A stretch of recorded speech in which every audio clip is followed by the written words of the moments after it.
우리가 정결하게 개혁되기를 바라시는 하나님 아버지,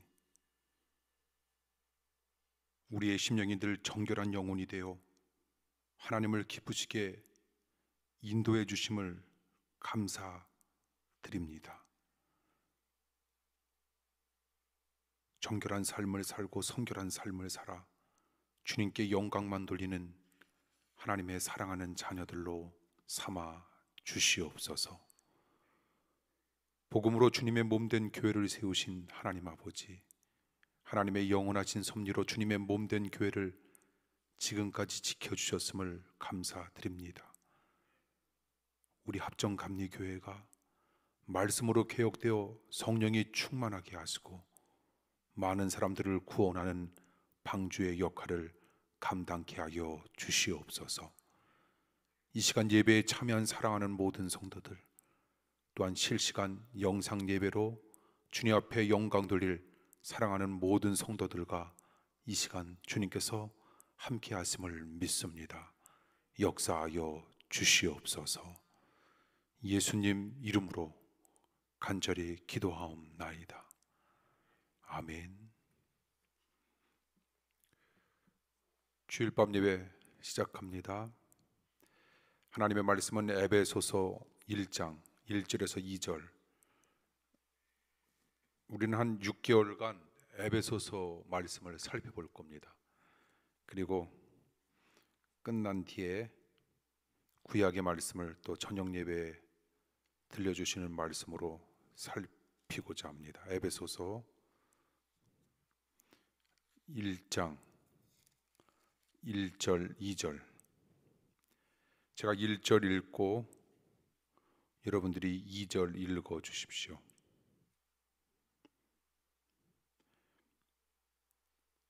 하나님의 뜻으로 말미암아 그리스도 예수의 사도된 바울은 에베소에 있는 성도들과 그리스도 예수 안에 신실한 자들에게 편지하노니, 하나님 우리 아버지와 주 예수 그리스도로 쫓아 은혜와 평강이 너희에게 있을지어다.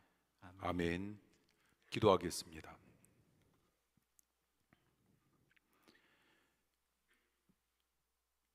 들려주시는 하나님의 귀한 말씀이 영과 육신을 위한 양식으로 채워지길 기도합니다. 하나님, 날마다 말씀을 펼치게 하소서. 펼친 말씀을 바라다 보게 하소서. 말씀이 우리를 읽어가는 능력을 맛보게 하여 주시옵소서. 이 시간도 거룩한 날, 주님의 날에 우리를 부르셔서 영혼의 양식으로 우리를 반드시 채워주실 줄 믿습니다. 하나님 역사하여 주시옵소서. 예수님 이름으로 기도합니다. 아멘.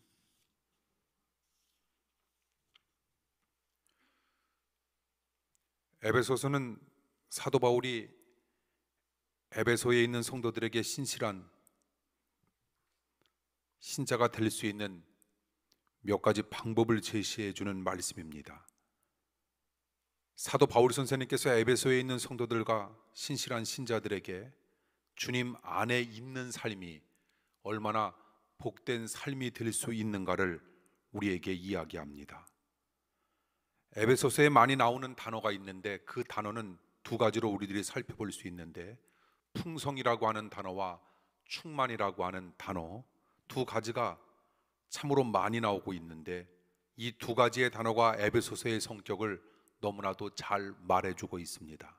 1장 7절에 보니 우리가 그리스도 안에서 그의 은혜의 풍성함을 따라, 1장 18절 그의 부르심의 소망이 무엇이며 성도 안에서 그 기업의 영광의 풍성이 무엇이며, 그리고 1장 23절 교회는 그의 몸이니 만물 안에서 만물을 충만케 하시는 자의 충만이라라고 하는 말씀, 그리고 2장, 3장, 4장, 5장, 6장의 말씀을 바탕으로 계속해서 풍성과 충만이라고 하는 단어가 나오고 있는 겁니다.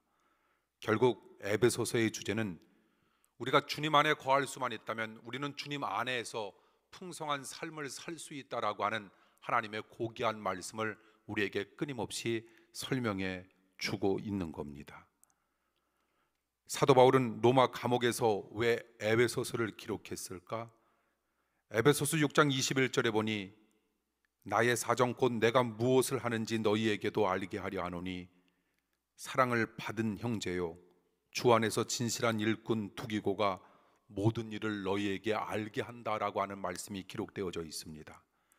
이 구절을 통해 사도 바울 선생님께서 썼던 에베소서를 에베소 교인들에게 전달한 사람은 두기고였다라고 하는 사실을 우리는 알게 되는데, 사도 바울이 로마 감옥에 갇혔다는 소식을 듣고 에베소 교인들이 큰 근심에 빠져 있자 사도 바울 선생님은 자신이 감옥에 갇힌 존재임에도 불구하고 오히려 에베소 교인들에게 힘과 위로를 주기 위해 자기 형편을 이야기하고 있는 겁니다. 그리고 성도의 굳건한 신앙을 건면하기 위해 옥중서신 에베소서를 기록했던 겁니다. 당시 에베소는 어떤 곳이었는가? 가장 큰 이방 신전 빌딩이 있었던 곳, 그리고 경제적인 부유한 도시가 바로 에베소. 그런 곳에서 빌딩도 없고 돈도 없고 핍박을 받고 있는 에베소 교인들에게 사도 바울은 어떤 말씀을 전해주고 있는 것인가? 이런 말씀을 전해주고 있는 것입니다. 참된 부요란 도대체 무엇인가라고 하는 사실을 일러 주고 있는 겁니다. 에베소 교인들에게 사도 바울은 참된 부요가 무엇인가를 설명합니다. 이 말씀을 바탕으로 사도 바울 선생님은 진짜와 가짜가 무엇인지를 알고 있었다라고 하는 것, 무엇이 영원한 것이며 무엇이 썩어질 것인가라고 하는 사실을 알아 우리가 어디에 가치를 두고 우리가 무엇을 향해 끊임없이 나아가야 할 것인가라고 하는 방향 제시를 사랑하는 성도들에게 끊임없이 제공해 주고 있다라고 하는 것. 이처럼 하나님의 사람으로 알았던 에베소 교인들은 사도 바울 선생님의 말씀을 사람의 소리로 들었던 것이 아니라 하나님의 소리로 들었던 겁니다. 사도 바울 선생님께서 어떤 말씀을 하든지 간에 그 말씀 앞에 순종하기를 원했던 하나님의 사람 사도 바울 선생님을 통하여 에베소의 커다란 역사와 능력이 임할 수 있었던 것처럼 우리네 인생 가운데도 힘들고 어려움이 닥치는 건 분명 사실, 그럼에도 불구하고 에베소 교인들이 하나님의 말씀을 접함으로 말미암아 그들의 인생 가운데 놀라운 역사가 임할 수 있었던 것처럼 우리네 삶 속에도 하나님의 말씀이 임하기만 하면 놀라운 역사는 반드시 임하게 되리라 믿습니다.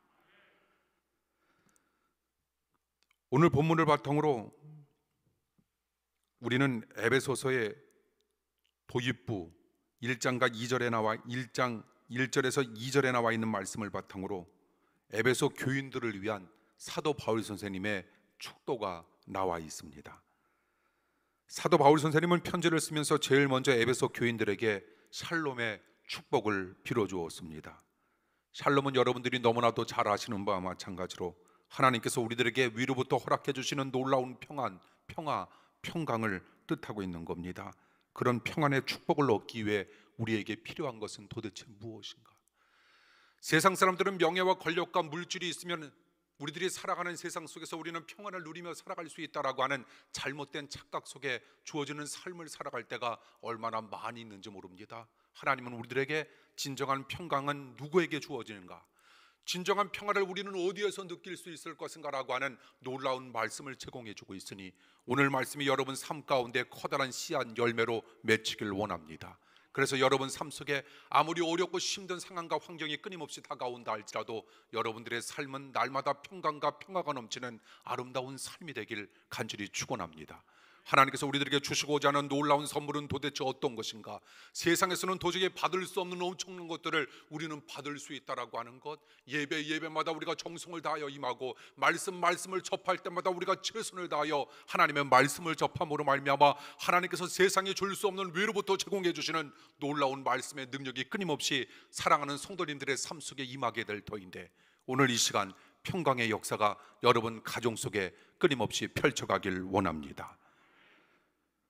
우리의 삶 속에서 평안을 주는 몇 가지 요소가 있습니다. 첫 번째, 우리는 목적 안에 거하는 삶을 살아야 합니다. 1절 말씀해 보니 하나님의 뜻으로 말미암아 그리스도 예수의 사도된 바울은, 이 말씀 속에서 사도 바울 선생님은 처음에는 어떤 사람이었습니까? 복음과 교회를 참으로 무섭게 핍박하던 사람이었습니다. 그런데 그가 변화가 되어 가장 적극적으로 복음과 교회를 오히려 전파하는 사람이 될 수 있다라고 하는 겁니다. 우리가 살고 있는 세상 속에는 물리적 변화와 화학적 변화밖에 없지만 우리가 하나님의 은혜를 바탕으로 우리가 진짜 변화만 될 수 있다면 사울이 바울 되었던 것처럼 우리의 인생 가운데도 놀라운 역사가 반드시 임할 수 있으리라 믿습니다. 그러므로 우리는 하나님 앞에 무엇을 간구해야 할까? 오늘 낮에도 하나님께서 우리에게 들려주셨던 것처럼 하나님, 나에게 하나님의 은혜가 임할 수 있도록 인도하여 주시옵소서. 하나님의 은혜가 임하고 하나님의 목적 있는 삶을 살아가기만 하면 나는 얼마든지 하나님의 은혜 가운데 변화되어 하나님 앞에 영광 돌릴 수 있는 능력의 사람으로 변화될 수 있다라고 하는 확신과 믿음으로 살아가길 원합니다. 그래서 우리들의 자녀를 바라다 볼 때마다 자녀들의 지금의 현재의 모습을 바라다보면서 너무 실망하지 마십시오. 우리가 하나님 앞에 간절한 마음으로 간구하는 겁니다. 무엇을 간구하는 건가? 하나님, 내가 먼저 은혜를 받게 하여 주시옵소서. 그 은혜 나의 사랑하는 자녀들에게 임할 수 있도록 역사하여 주시옵소서. 그래서 우리 사랑하는 아이들이 은혜를 받는 그 순간 놀라운 역사가 임할 수 있을 겁니다. 사람의 힘으로는 고칠 수 없었던 모든 것들이 하나님께서 만지심으로 말미암아 사랑하는 자녀들이 복음과 교회를 전파하는 일에 최우선으로 앞장설 수 있는 능력의 자녀로 반드시 변화되리라 믿습니다. 우리에겐 그런 꿈이 있다라고 하는 겁니다. 그런 자신의 완전히 변화된 삶을 통해 자신의 삶이 온전히 하나님의 뜻을 따르는 삶이었음을 사도 바울 선생님은 확신했던 겁니다. 바로 그런 하나님의 뜻에 대한 확신이 임할 때 우리에게 나타나는 현상이 있는데 그 현상이 무엇일까? 평안의 축복이 우리에게 임한다는 겁니다. 삶을 살아감에 있어서 가장 커다란 문제가 있다면 그 문제는 무엇일까? 목적을 모르며 살아가는 겁니다. 그렇다면 성도에게 있어서 가장 커다란 문제는 어떤 문제일까? 나에 대한, 자신에 대한 하나님의 뜻을 잘 모르며 살아간다는 겁니다. 그렇다면 인생에 있어서 가장 중요한 질문 가운데 하나가 있는데 그 질문은 무엇일까? 나를 향한 하나님의 뜻은 도대체 무엇일까? 굳이 우리가 책 제목으로 이야기하자면 예수님이라면 이 상황 속에서 어떻게 하셨을까? 우리는 끊임없이 나 스스로에게 질문하는 삶을 살아야 합니다. 그 질문에 대한 대답을 진지하게 추구하며 우리는 하나님의 뜻을 이루기 위하여 정말 몸부림쳐야 합니다. 우리가 하나님 앞에 먼저 구해야 할 것이 있는데 그것은 무엇인가? 먼저 하나님의 나라와 하나님의 의를 구하는 삶을 살아야 한다라고 하는 것. 그리한다면 나머지는 덤으로 하나님께서 우리들에게 허락해 주시는 놀라운 축복으로 임할 수 있다라고 하는 확신으로 우리는 살아가는 겁니다. 신앙생활에서 하나님께서 우리를 위해 무엇을 하실까? 이것을 안다라고 하는 사실도 참으로 중요하지만 더더욱 중요한 초점이 있습니다. 우리가 하나님을 위해 무엇을 할 것인가라고 하는 사실, 이 사실은 여기에 초점을 맞춘다라고 하는 건 얼마나 아름다운 일인지 모릅니다. 항상 본문에 나오는 사도 바울 선생님의 고백이 나 자신의 고백이 되도록 해야 합니다. 그래서 우리들도 만약 사업을 한다면 하나님의 뜻대로 이 사업을 하게 된 나 누구누구는 이렇게 담대히 말할 수 있어야 합니다. 더 나아가서 남이 우리 자신들을 바라다보면서 저 사람이야말로 정말 성도다운 성도야, 이렇게 기꺼이 불러주고 인정해 줄 수 있는 하나님의 거룩한 무리, 백성이 되길 원합니다. 우리가 그런 목적 있는 삶을 살고 목적 안에 거하는 삶을 살고자 할 때 하나님이 우리를 인정한다라고 하는 겁니다. 다른 사람도 나를 인정한다라고 하는 겁니다. 그리고 나의 양심도 나를 인정하는 삶을 살아간다라고 하는 겁니다. 그럴 때 나타나는 현상이 무엇인가? 나도 모르는 사이에 놀라운 평강이 나에게 다가와 세상적으로는 도저히 웃을 수 없고 기뻐할 수 없으며 평화와 평강과 평안을 누릴 수 없는 상황 속에서도 우리는 목적 안에 거하는 삶을 살고자 할 때 나도 모르게 우리는 우리가 살고 있는 세상 속에서 평화와 평강을 외치며 살아갈 수 있는 능력의 사람으로 변화된 나 자신을 바라다 보게 된다는 겁니다. 제1차 세계대전 때 나중에 미국의 대통령이 되었던 허버트 후보, 이분은 유럽에서 수많은 구제 활동을 했던 사람, 그래서 수십만 명의 사람들을 굶주림으로부터 구출해냈던 사람입니다. 그 일로 그분의 이름은 수많은 사람들의 칭송의 대상이 됩니다. 그래서 핀란드에서는 후보라고 하는 단어까지 생겼는데 그 단어의 뜻이 뭔지 아시죠? 그 단어의 뜻 후보는 친절한 행동을 하다, 그리고 남을 기꺼이 아름답게 도와주다, 이런 멋진 뜻을 가지고 있는 겁니다. 사랑하는 성도 여러분, 우리 이름도 나라고 하는 사람도 남들이 칭송할 만한 이름이 되길 원합니다. 우리가 하나님 뜻 안에서 성도답게 살아갈 때 하나님도 우리를 인정할 것이고 남들도 나를 인정하며 더 나아가 나의 양심도 나 자신을 인정하게 되면서 우리의 삶 가운데 놀라운 평강이 반드시 임할 수 있다라고 하는 믿음으로 우리는 살아가는 겁니다.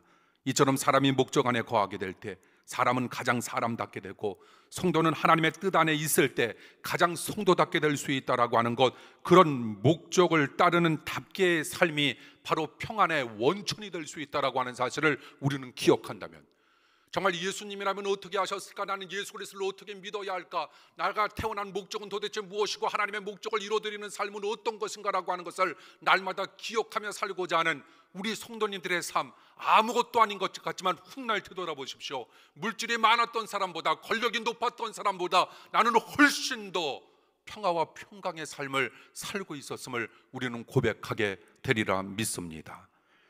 평안의 축복을 얻기 위해서 우리는 어떻게 해야 할까? 우리는 믿음 안에 거하는 삶을 살아야 합니다. 본문 1절 하반부 말씀해 보니 에베소에 있는 성도들과 그리스도 예수 안에 있는 신자들에게 편지한다라고 하는 말씀, 사도 바울이 놀라운 풍성을 전한 대상은 누구였을까? 그리스도 예수 안에 있는 신실한 자들에게 이런 풍성의 놀라운 축복을 전파하고 있었다는 겁니다. 삶을 살아감에 있어서 가장 중요한 건 돈이 아닙니다. 인맥도 아닙니다. 건물, 그리고 프로그램도 아닙니다. 인생을 살아감에 있어서 가장 중요한 건 주님에 대한 신실한 믿음임을 우리는 기억합니다. 대개 사람들은 외적으로 성공하면 그것이 하나님이 함께 하시는 증거라 이렇게 생각하게 되는데, 그러나 외적인 성공이 꼭 하나님의 축복만은 아닙니다. 성 프란시스, 그는 외적으로는 거지처럼 살았지만 우리는 그를 거지로 기억하지 아니하고 우리는 그분을 위대한 성자로 기억하지 않습니까? 반면 그분 당시 교황이 누구인지, 그리고 가장 큰 성당의 신부가 누구인지 기억하는 사람은 별로 없다는 겁니다. 중요한 건 무엇입니까? 인생을 살아감에 있어서 가장 소중하고 중요한 것은 바로 하나님에 대한 신실한 믿음. 어떤 어려운 상황이 있다 할지라도 나에게 변치 말아야 할 마음이 있는데 그 마음은 어떤 마음? 하나님을 향한 나의 마음. 하나님께서 어떤 말씀을 나에게 전해주시고 어떤 말씀을 들려주신다 할지라도 그 말씀을 하나님의 말씀으로 여기며 기꺼이 하나님의 말씀 앞에 모든 순종을 이루고자 하는 하나님의 놀라운 성도들을 통하여 하나님은 역사하시기를 원하신다라고 하는 사실, 이것을 가리켜 우리는 무엇 안에 거하는 사람이라 이야기하는가? 신실한 믿음 안에 거하는 신실한 사람들을 통하여 놀라운 역사가 끊임없이 펼쳐질 것을 하나님은 우리에게 당부하신다는 겁니다. 우리에게 그런 믿음만 있다면 내 부족한가, 나의 연약한가, 그리고 나에게 임한 고난, 이건 역시도 아무것도 아닙니다. 다 하나님의 역사의 한 부분이다라고 하는 것, 하나님의 섭리 속에 모든 것들이 이루어지고 있다라고 하는 확신도 믿음도 생길 수 있다는 겁니다. 이런 믿음이 우리에게 심어주는 것이 있는데 그것은 무엇인가? 세상이 줄 수 없는 것, 놀라운 평강을 우리에게 허락해 준다는 겁니다. 또한 믿음이 주는 또 하나의 귀한 축복이 있습니다. 그것은 바로 내일의 찬란한 꿈입니다. 우리는 현재의 모습이 어려워도 내일의 찬란한 꿈을 절대로 포기해서는 안 됩니다. 오히려 어렵고 힘들수록 우리는 더욱 꿈을 새롭게 꾸는 겁니다. 지금은 어렵고 지금은 힘들지만, 나는 부족하고 나는 연약하지만, 지금도 나에게 끊임없는 고난이 임하고 있지만 하나님이 나와 함께 한다라고 하는 또렷한 확신만 있으면 나는 못할 것이 아무것도 없는 믿음의 사람으로 하나님 앞에 영광 돌릴 수 있는 능력의 사람으로 변화될 수 있다라고 하는 사실을 우리들이 기억한다면, 우리는 어려움 속에서도 오히려 웃을 수 있고 하나님 앞에 쉬지 않고 기도함으로 말미암아 하나님 앞에 끊임없이 영광 돌릴 수 있는 능력의 사람으로 나 자신이 변화될 수 있다는 겁니다. 성령님이 하시는 가장 중요한 일 가운데 하나가 내일의 찬란한 꿈을 우리들로 하여금 꾸게 만들어 주신다라고 하는 겁니다. 믿음이 깊어지고 말씀을 가까이 하다가 보면 꿈이 심령 속에서 샘솟듯이 솟아나게 되는 놀라운 은혜와 축복을 맛보게 될 겁니다. 이런 성령의 역사가 우리 사랑하는 성도들 심령 가운데 나타나길 간절히 바랍니다. 우리는 반드시 성령받아 남은 인생 하나님 앞에 영광 돌릴 수 있는 놀라운 역사가 나타날 수 있다라고 하는 사실, 그리고 다음 주일 낮에 설교하겠지만 하나님의 말씀이 꿀송이처럼 단 말씀으로 나에게 임하는 그 순간 성령님이 여러분들의 마음속에 직접 들어가셔서 여러분들의 마음도 몸도 치료해 주시는 역사와 능력을 우리는 살아서 만끽할 수 있다라고 하는 사실. 천국이라고 하는 것은 죽어서만 가는 곳이 아니라 이 땅 살아가면서 우리는 천국의 기쁨을 반드시 맛보아야 한다라고 하는 것, 우리가 하나님 앞에 얻을 수 있는 축복 가운데 커다란 축복이 있는데 그것은 놀라운 평강의 축복이라고 했는데, 그 놀라운 평강의 축복을 우리가 좀 더 풀어서 쓴다면 무엇을 가리켜 우리는 놀라운 평강의 축복이라 이야기할 수 있을까? 살아서 천국, 죽어서 천국, 이 축복이 우리 재단에 나타나길 간절히 축원합니다. 우리 사랑하는 성도님들의 삶 속에 그런 확신과 믿음으로 우리는 날마다 살아가는 겁니다. 그런 믿음과 은혜가 우리 사랑하는 성도님들의 삶 속에 끊임없이 임할 줄 믿습니다. 로마서 15장 13절에 이런 말씀이 있지 않습니까? 소망의 하나님께서 모든 기쁨과 평강을 믿음 안에서 너희에게 충만케 하사 성령의 능력으로 소망이 넘치게 하시기를 원한다는 말씀. 우리가 예수님을 믿고 성령으로 충만하게 되면 우리에게 나타나는 열매가 있는데 그 열매가 무엇인가? 소망이 넘치게 된다는 겁니다. 현재의 모습이 어떻든 우리는 소망이 있습니다. 그러므로 결코 사랑하는 성도 여러분, 지금 여러분들이 당한 상황만을 바라다 보면서 절대로 낙심하지 마십시오. 지금 우리에게 닥쳐온 어려운 상황은 잠처럼 작게 여기십시오. 그리고 하나님은 산처럼 커다랗게 바라다 보십시오. 사단 마귀는 상과 잔을 바꾸려고 할 겁니다. 그럴 때마다 우리는 하나님 앞에 간절한 마음으로 끊임없이 기도하시길 원합니다. 하나님, 나 지금 하나님이 잔처럼 작게 보여지는데, 하나님이 잔처럼 작게 보여지는 나의 삶과 나의 믿음이 아니라 나 하나님이 산처럼 커다랗게 보여져 어떤 것들이 나를 위협하고 나를 끊임없는 것으로 엄습한다 할지라도 산처럼 커다랗게 보이는 하나님의 놀라운 능력으로 능히 이겨낼 수 있는 강력한 힘을 제공해달라 하나님 앞에 간절히 기도하길 원합니다. 믿음 안에 굳건히 설 수만 있다면 우리 안에 놀랍도록 펼쳐지는 것이 있는데, 그것은 무엇인가? 소망과 평강이 넘치게 되는 역사와 은혜가 반드시 임할 줄 믿습니다. 하나님 중심으로 지냈던 과거의 아름다운 추억들을 여러분 가끔 생각하십시오. 그걸 생각할 때마다 여러분 인생 속에 새로운 힘을 때로는 얻게 될 겁니다. 그러면 사람들은 이렇게 반문하는지도 모릅니다. 인생은 앞을 바라다보고 소망 가운데 전진해야 하는데 우리가 과거에 얽매여서 어찌 큰 일을 할 수 있겠는가 하고, 그런데 타다 남은 재가 거름이 되어 열매를 피우고 결국 다시 타는 것처럼 과거의 아름다운 기억은 우리의 삶의 귀한 때로는 원천이 될 수도 있다라고 하는 겁니다. 이 말은 무슨 말인가? 우리가 하나님 안에 거하고 목적 안에 거하며 그리고 우리가 믿음 안에 거하는 삶을 살아갈 수 있다면 과거의 삶, 어려웠던 과거의 삶도 과거의 추억도 나에게는 선물이 될 수 있다는 겁니다. 그리고 현재 나의 삶도 비록 어렵고 힘들지만 그래도 그건 역시도 믿음 안에 거하는 그 순간 그것은 축복으로 변화될 수 있다라고 하는 겁니다. 그러나 앞으로 나에게 펼쳐질 미래 내일의 삶은 어떤 축복으로 하나님께서 역사하실까라고 하는 그런 기대감으로 내일을 사시길 간절히 축원합니다. 우리가 평안의 축복을 얻기 위해서 우리는 어떤 삶을 살아야 할까? 우리는 은혜 안에 거하는 삶을 살아야 한다라고 하는 겁니다. 이쯤에서 여러분들에게 질문합니다. 우리는 첫째, 무엇에 거하는 삶을 살아야 한다? 목적. 두 번째, 믿음. 세 번째, 은혜. 마치 마스크를 쓰셔서 여러분들이 다 말씀하신 것처럼 들리고 있습니다. 본문 2절에 보니 하나님 우리 아버지와 주 예수 그리스도로 쫓아 은혜와 평강이 너희에게 있을지어다. 우리가 축복기도 맨 마지막에 예배를 마칠 때 그 축복기도를 사도 바울 선생님은 말씀을 시작하면서 사랑하는 성도들에게 축복을 빌어주었던 겁니다. 은혜와 평강이 너희에게 있을지어다. 평강의 원천은 무엇일까? 평강의 원천은 하나님의 은혜. 성도는 하나님의 은혜를 발견하고 우리가 그 안에 거할 수만 있다면 우리에게 넘쳐나는 것, 그것은 평강임을 우리에게 소개합니다. 하나님의 은혜가 없다면 아무리 많은 것을 소유하고 아무리 지위가 높다 할지라도 결코 진정한 의미의 평강이 우리의 삶 속에 주어질 수 없음을 우리에게 이야기합니다. 그러므로 평강은 얼마나 소중한 것인지. 은혜와 평강은 그래서 우리가 흔히 쌍둥이라 이야기합니다. 혹시 아기 낳으셔서 쌍둥이를 낳거든 이름은 은혜와 평강으로 지어주길 바랍니다.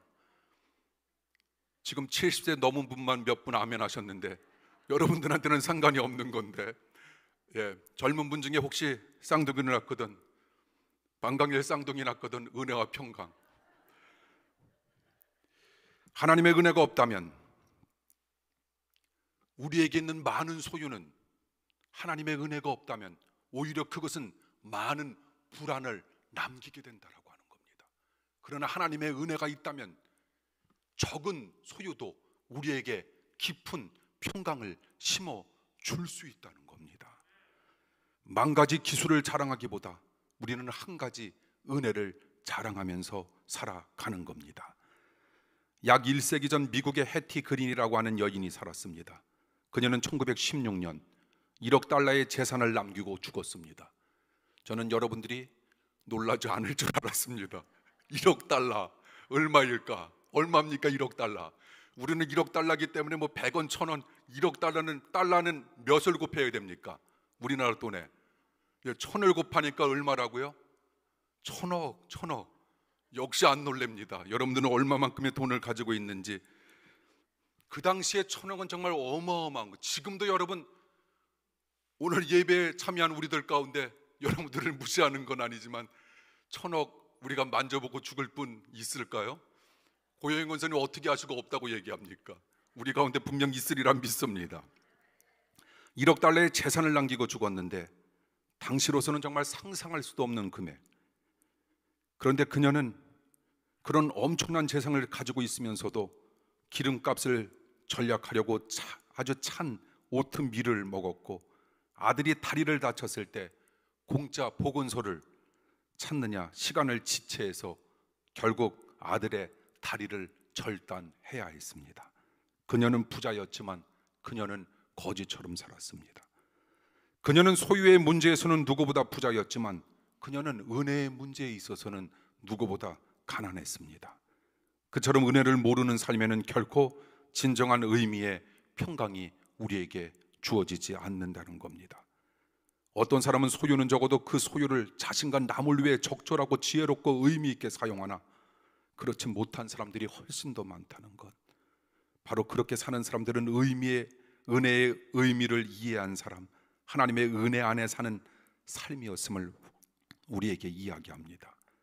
은혜 안에서 받은 것을 지혜롭게 이웃과 나누며 누릴 줄 모른다면 많은 소유는 우리에게 불만만, 불안만 키우게 될 겁니다. 인생에서 받음도 소중하지만 누림도 소중하다라고 하는 것, 그런 인생관으로 우리가 살아갈 때 어느 누구도 우리에게 임한 평안을 빼앗을 수는 없을 겁니다. 이제 말씀 마칩니다. 성도에게 가장 소중한 것이 있습니다. 무엇일까? 평안. 그래서 사도 바울은 에베소서를 쓰면서 제일 처음으로 에베소 교인들에게 평안과 평강의 축복을 빌어주었던 겁니다. 또한 많은 서신에서 사도들은 평강의 축복을 빌어주는 것으로서 서신을 끝내고 있습니다. 그 말은 평강이 신앙생활의 시작과 끝처럼 중요하다라고 하는 사실을 우리에게 일러줍니다. 그래서 이스라엘 사람들은 인사할 때 어떻게 했다고요? 샬롬, 샬롬 이렇게 인사를 나누었던 겁니다. 항상 하나님의 뜻과 목적 안에 거하시고 신실한 믿음과 은혜 안에 거하셔서 하나님께서 여러분들에게 허락해 주시고자 하는 평강에 넘치는 축복을 마음껏 누리며 살아가시는 사랑하는 성도님들의 멋진 삶이 되길 원합니다. 아멘. 교회 소식, 우리 주변에 계신 분들과 함께 더불어 우리 오늘 주일 밤 예배에 만나 뵙게 되어서 반갑습니다. 우리 인사 나눠주시죠.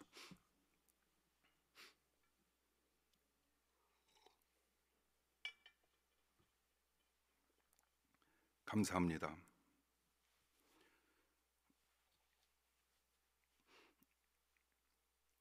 오늘 주일 밤 예배 10시 30분과 7시 예배에 우리가 실시간 영상 예배와 더불어서 우리가 대면 예배 오늘 처음 드리게 됐는데, 우리 합정 교인들 교우들께서는 이렇게 한결같으신 것 같아요. 우리가 8월 16일까지 예배 드렸을 때 그 낮에 인원 한 250명, 그리고 밤에 한 100명 정도, 그게 오늘도 똑같이 오늘도 250명, 100명 한결같은 마음으로 이렇게 성도님들은 바뀌었지만 그 인원을 이렇게 채워주셔서 감사하고, 또 250명에서 300명까지는 우리가 이곳에서 이렇게 수용을 할 수 있고, 30%니까 수도권은 지금 현재, 만약에 더 많이 오셨을 경우에는 3층, 또 우리가 체육관에서도 예배를 드릴 수 있도록 모든 장치가 되어 있기 때문에, 여러분들이 300명 넘으실까 봐 딱 그것만 오시는 건가? 예. 다음 주에는 더 오셔도 여러분 얼마든지 우리 오시고자 하는 분들 인원수에 맞추어서 모든 예배 드릴 수 있는 것들이 준비되어져 있습니다. 여러분, 10월 달까지는 그래도 우리가 계속 이렇게 비대면 예배 드렸을 때처럼 여러분들이 그렇게 밖에서도 생활을 해 주십시오.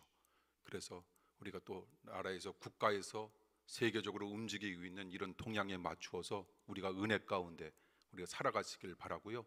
그리고 여러분, 이럴 때일수록 우리가 부족한 것들은 이제 여러분들이 스스로 이제 들어가야 합니다. 말씀 속으로 들어가고 기도 속으로 들어가고 찬양 속으로 들어가셔서 하나님과 독대를 하십시오.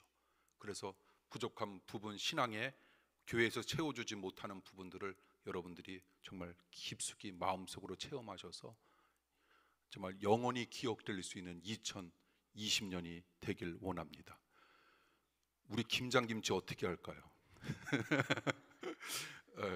정말 여름엔 여름, 겨울엔 겨울에, 또 우리 교회 자랑 가운데 하나가 온 식구들이 주일에 둘러앉아서 밥을 먹는 거였는데, 김장은 익어가고 있으나 내년에 먹죠. 뭐 내년에 묵은지에서 먹으면 될 수 있을 것 같습니다. 여러분, 이번 한 주간도 또 승리하시면서 다음 주일 낮 밤 예배로 주님 앞에 영광 드리길 원하고요.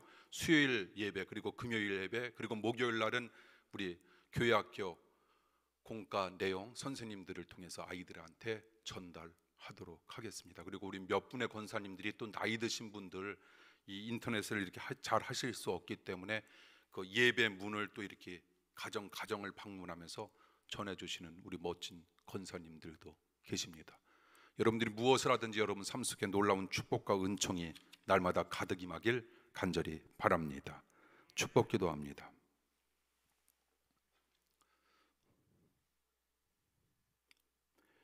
하나님 아버지와 그리스도 예수 우리 주께서 베푸시는 은혜와 자비와 평강이 우리 사랑하는 합정의 성도들과 영원토록 함께하여 주옵시길 간절히 축원하옵나이다. 아멘.